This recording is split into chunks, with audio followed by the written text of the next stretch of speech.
America Iran ಮೇಲೆ ಜಂಟಿಯಾಗಿ attack ಮಾಡ್ತಾ ಇದ್ದು, ಅದಕ್ಕೆ ಇರಾನ್ ಕೂಡ ಪ್ರತಿ ದಾಳಿಯನ್ನ ನಡೆಸ್ತಾ ಇದೆ. ನೋಡಿ 5ನೇ ದಿನ. ಇದರ ನಡುವೆ ನೆತನ್ಯಾಹು ಹಾಗೇನೆ ಟ್ರಂಪ್ಗೆ ಮತ್ತೊಂದು ಟೆನ್ಷನ್ ಶುರುವಾಗಿದೆ. ಅದೇನಪ್ಪಾ ಅಂತಂದ್ರೆ, ಶತ್ರುಗಳ ಮೇಲೆ ರಣಭೀಕರ ದಾಳಿ ಮಾಡಿ ಭೀಕರ ಹಾನಿಯನ್ನ ಸೃಷ್ಟಿಸೋದಕ್ಕೆ ಇರಾನ್ ಸಿದ್ಧತೆಯನ್ನ ಮಾಡ್ಕೊಳ್ತಾ ಇದೆ ಅಂತ ಹೇಳಲಾಗ್ತಾ ಇದೆ. ಆದ್ರೆ ಡರ್ಟಿ ಬಾಂಬ್ ಅಟ್ಯಾಕ್ ಮಾಡೋದಕ್ಕೆ ಸಿದ್ಧತೆಯನ್ನ ನಡೆಸೋದಕ್ಕೆ ಪ್ಲಾನ್ ಮಾಡ್ತಾ ಇದೆಯಂತೆ ಇರಾನ್. ಇದು ಜಸ್ಟ್ ಇಸ್ರೇಲ್ ಅಮೆರಿಕಕ್ಕೆ ಅಷ್ಟೇ ಸೀಮಿತ ಆಗದೆ ಇಡೀ ವಿಶ್ವಕ್ಕೆ ಕಂಟಕವಾಗಲಿದೆ ಅಂತ ಹೇಳಲಾಗ್ತಾ ಇದೆ. ಕಾರಣ, ನೀರು, ಗಾಳಿ, ಮಣ್ಣಿನಲ್ಲಿ ಈ ಡರ್ಟಿ ಬಾಂಬ್ ಅಣು ವಿಕಿರಣ ಸೇರಿ 10 ತಲೆಮಾರುಗಳವರೆಗೆ ಇದರ ಪ್ರಭಾವ ಬೀರುತ್ತೆ ಅಂತ ಹೇಳಲಾಗ್ತಾ ಇದೆ. ಡರ್ಟಿ ಬಾಂಬ್, ಸಾಮಾನ್ಯವಾಗಿ ಅಣು ಬಾಂಬ್ ಏನು ನಾವು ಕೇಳಿದ್ವಿ, ನ್ಯೂಕ್ಲಿಯರ್ ಬಾಂಬು, ಅದಕ್ಕಿಂತ ಇದು ಸ್ವಲ್ಪ ಡೇಂಜರಸ್ ಅನ್ನುವಂಥ ಚರ್ಚೆಗಳಾಗ್ತಾ ಇದೆ.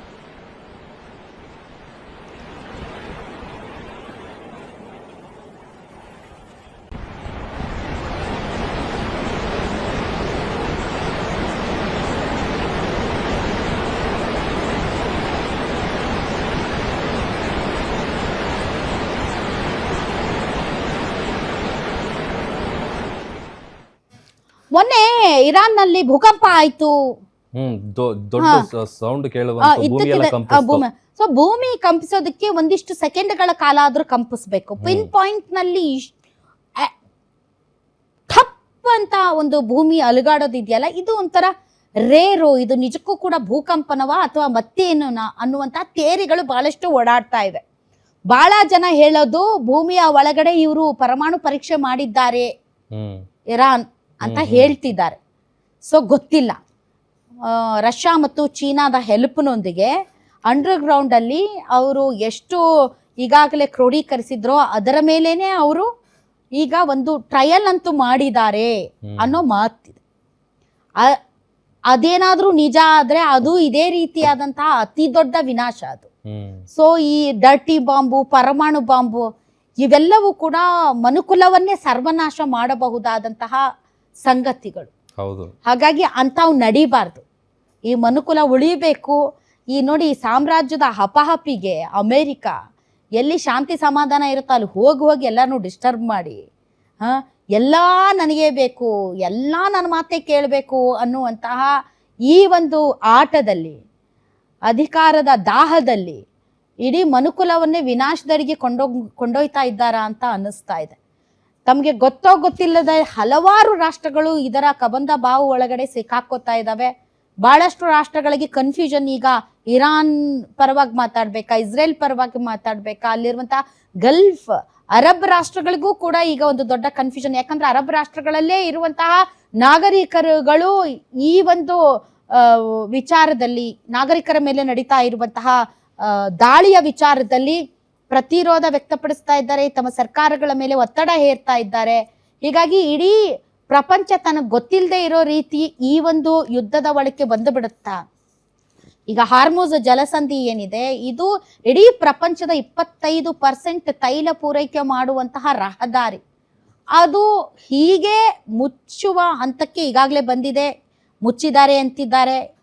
ನೀವು ಯಾವುದೇ ಕಾರಣಕ್ಕೂ ನಿಮ್ಮ ಟ್ಯಾಂಕರ್ಗಳನ್ನ ಒಂದಿಷ್ಟು ಮೂವ್ ಮಾಡಿದ್ರು ನಿಮ್ಮನ್ನ ಉಡಾಯಿಸ್ಬಿಡ್ತೀವಿ ಅಂತ ಇರಾನ್ ಈಗಾಗಲೇ ಹೇಳಿ ಒಂದು 10 ಟ್ಯಾಂಕರ್ಗಳನ್ನ ಈಗಾಗಲೇ ಉಡಾಯಿಸ್ಬಿಟ್ಟಿದೆಯಂತೆ. ಟ್ರಂಪ್ ಹೇಳ್ತಾರೆ 4 ರಿಂದ 6 ವಾರಗಳ ಕಾಲ ಇದು ಮುಂದುವರಿಯುತ್ತೆ ಅಂತ. ಹತ್ತತ್ರ 30 ದಿನ ಆಯ್ತು.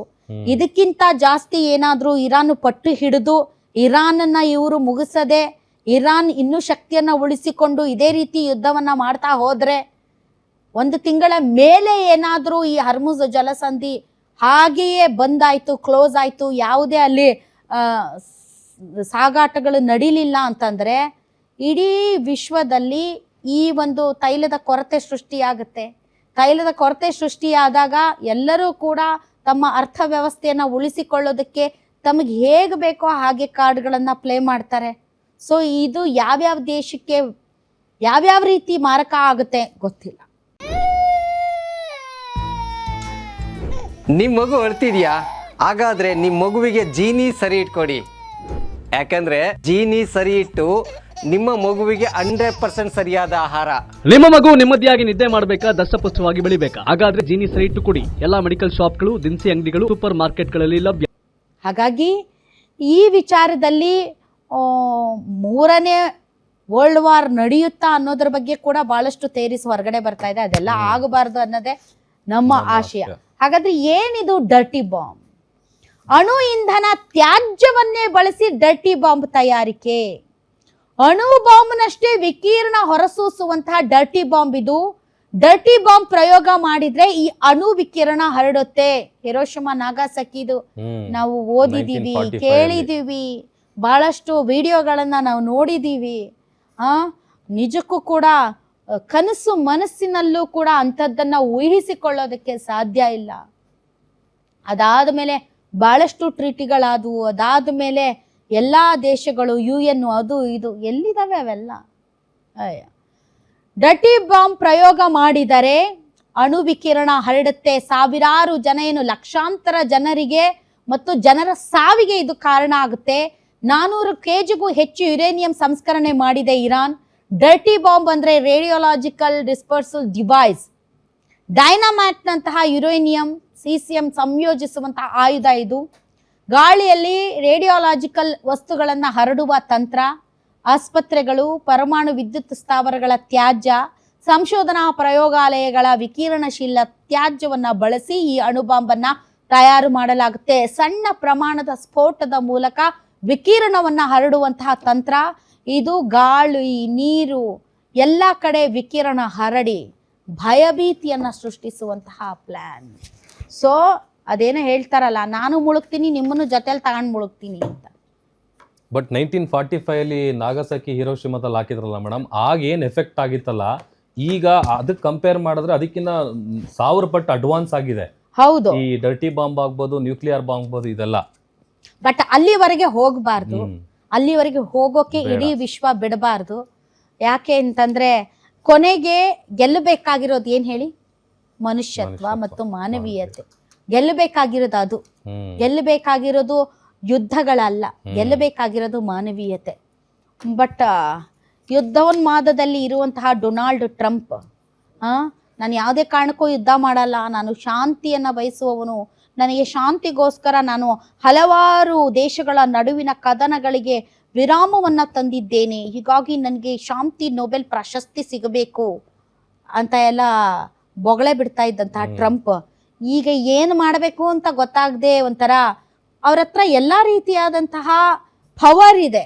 ಬಟ್ ಆ ಪವರನ್ನು ಎಷ್ಟು ಬಳಸಬೇಕು, ಏನು ಬಳಸಬೇಕು? ತನ್ನದೇ ದೇಶದಲ್ಲಿ ಇವಾಗ ತಮ್ಮ ಸೈನಿಕರ ಬಾಡಿ ಬ್ಯಾಗ್ಗಳು, ಡೆಡ್ ಬಾಡಿ ಬ್ಯಾಗ್ಗಳು ಅಮೆರಿಕಾಗೆ ಹೋಗ್ತಾ ಇದ್ದಾಗೆ ಅಮೆರಿಕ ಪ್ರಜೆಗಳಿಗೂ ಅನ್ಸುತ್ತಲ್ಲ, ನಮ್ದಲ್ದಿರೋ ಯುದ್ಧ ಇದು, ಇಸ್ರೇಲು ಇರಾನ್ ಯುದ್ಧ. ಸುಮ್ನಿರ್ಲಾರ್ದೆ ಹೋಗಿ ಅಲ್ಲಿ ನಮ್ಮ ಸೈನಿಕರನ್ನ ಕಳಿಸಿ ನಮ್ಮ ಸೈನಿಕರ ಶವಗಳು ನಮ್ಮನೆಗೆ ಬರ್ತಾ ಇದಾವಲ್ಲ, ಇದ್ಯಾವ ಸೀಮೆ ನ್ಯಾಯ ಅಂತ ಉಗಿಯಲ್ವಾ?